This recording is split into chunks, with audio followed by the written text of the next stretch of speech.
All right, hi everybody. We are going to learn how to use our loom. So I'm sorry for this weird angle. So what you're going to do is you're going to make a slip knot, and you're going to put it right here. Now I'm going to show you how to make that slip knot. Okay. So what we are going to do is you take your two fingers like so, and you do a crisscross like this. Now you're going to go through that loop, and you grab that string and pull it back.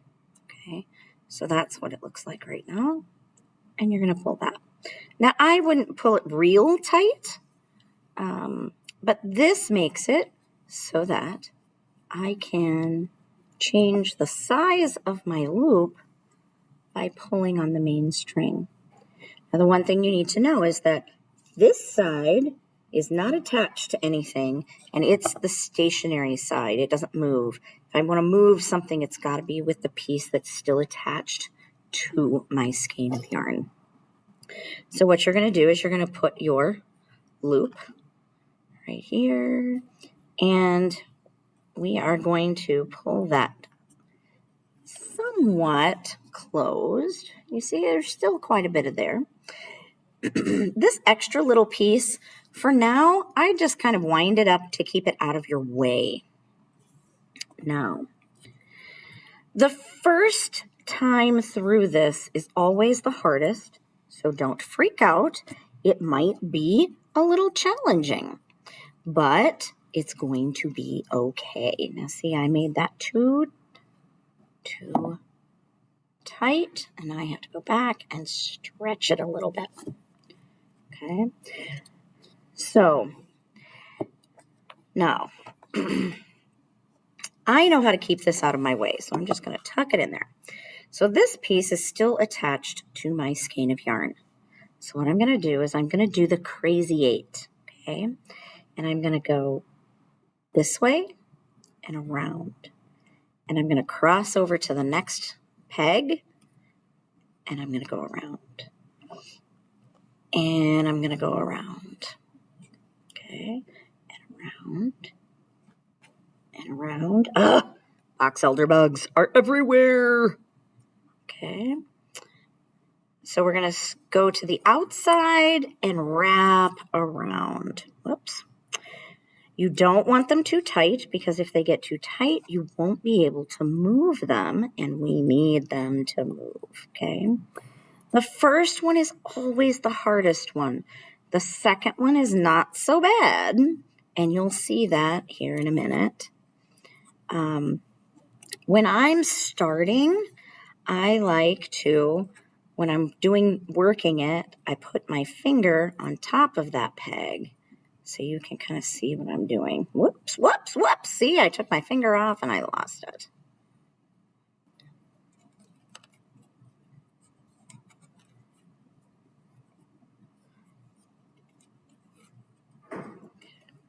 So do you see when I say the crazy 8?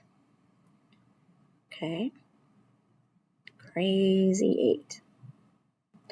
Now, I am going to stop right here just for the moment so that I can kind of give you an idea of what's going to happen. And then you are going to take it all the way down to the end, okay? If you get down to the end, like this one has got a couple extra, I'm just not going to use these two, okay? I want the ones that are pretty much even all the way down.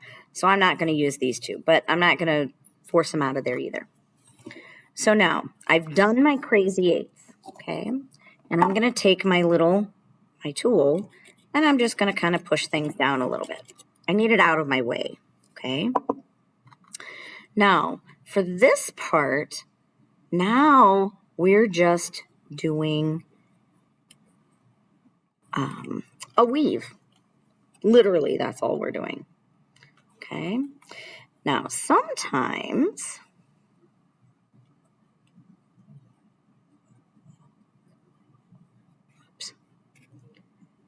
I'll show you a trick again too. So here, now you can see the top one is not a crazy 8. It's just a plain zigzag, okay? Now when I get down here to the end, to this last piece, this is where I stopped. I'm going to kind of hold this tight here for just a second. Okay, you see it tight? And what I'm going to do is I'm going to use my tool and I'm going to take that bottom loop and I'm going to bring it over the top. Okay, then I'm going to take my bottom loop, whoops, over the top. Okay, and I'm going to do this on both sides. But you always want to do, see, this is where my string ended, was on this one. So I want to do that one first because now it's going to hold it there and I don't have to worry about it while I'm doing the rest, okay? Now, depends on the day. Sometimes I use my fingers. Sometimes I use my tool. It just kind of depends on how things go, all right? So we're going to go bottom loop over the top. Now, we are making a scarf because it's still cold outside and because I can. Okay. Now, there are all kinds of things that you can make with these. You can make long, what look like scarves that are extra long in different colors and then weave them together so that you can make a blanket.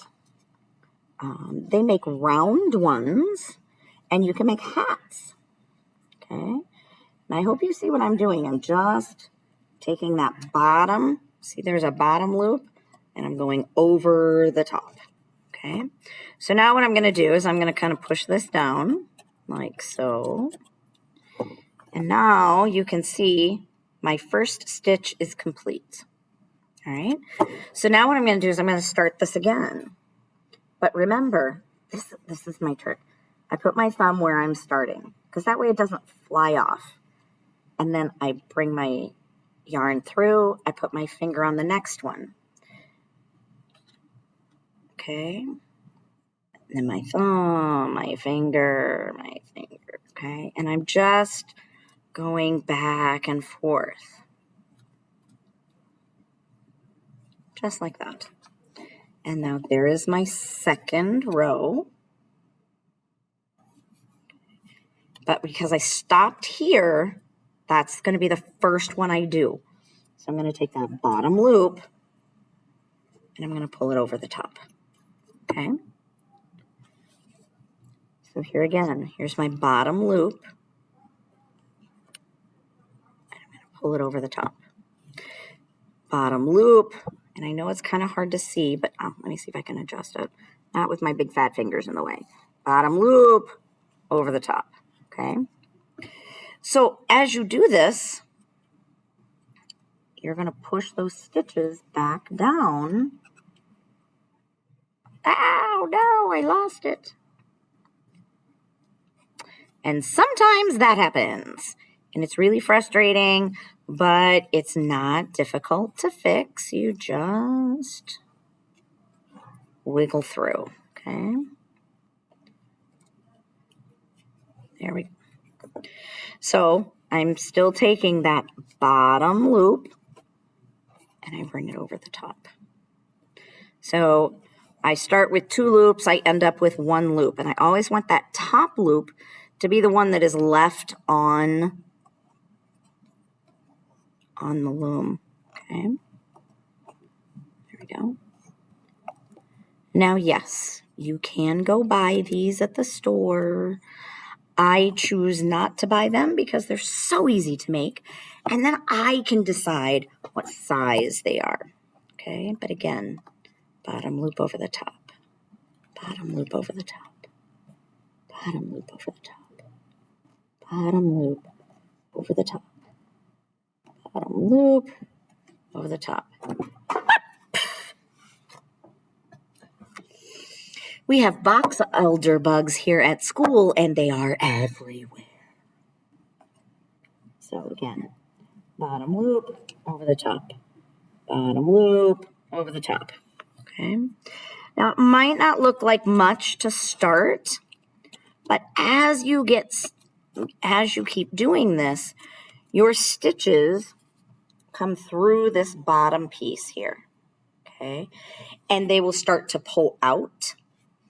So when you do this, just kind of make sure that you're kind of pushing things down between the two sticks, okay?